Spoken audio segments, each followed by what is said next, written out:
scary stuff. 21 degrees, and the heat went out on me.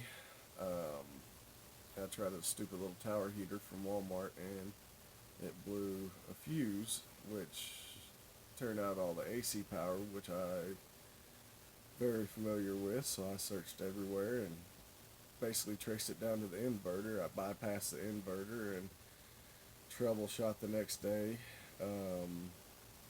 Never plug in a big hair dryer or a heater in your RV with the inverter. I just wouldn't recommend it. Run an extension cord from the pole. You know where you get your power from. They usually have an extension cord. Just go ahead and do that.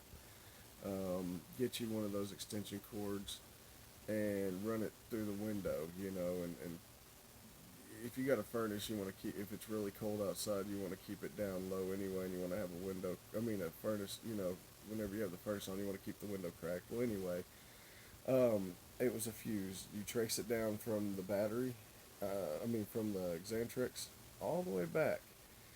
And what happens is mine was 175 amp bus stud fuse.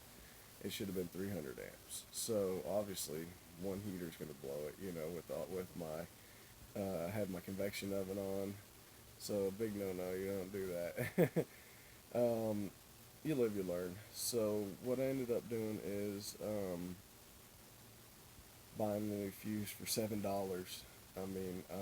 From the local auto parts store. All I had to do is follow that positive line back to the batteries, and you'll find the 300 amp fuse. And that's real simple to replace. You can do it yourself. And $7 at NAPA Auto Parts had it 7 miles away, and I'm pretty much in the middle of nowhere. So an hour from anything big anyway, and 30 minutes from anything decent. So I had it 7 miles down the road. The next day I put it in and reconnected my inverter like that. Within minutes I was up and running. But it took me all day troubleshooting to figure that out. I called people that wanted $190. Sorry, let me get this camera angle a little better.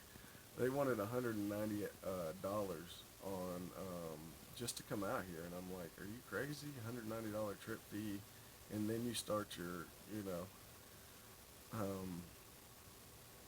hourly fee. So if you guys don't have the money, which nobody does that I know, you have to figure it out. So just start with the power in, go to the pole, work your way up. Then in this case, it's an inverter, so it's also ran off of batteries. That's the main, so I guess that's the main power source for this thing is the big battery. So what I did is I got a hold of xantrex online. I looked at their thing, and they say 24-hour emergency customer support. I'm like, whoa. I called it up, and some guy answered, and he was like, a pro. He's like the guru of xantrex. And he's like, yeah, it's your fuse. I'm like, yes, that's it. Okay, cool. So, save yourself a headache. Save yourself tons of money. I was distraught. I thought I blew up my inverter, which knew I had one coming for $1,500. Luckily, I canceled immediately once I found out that, hey, you know what? It's not that. It's a fuse. Thank God.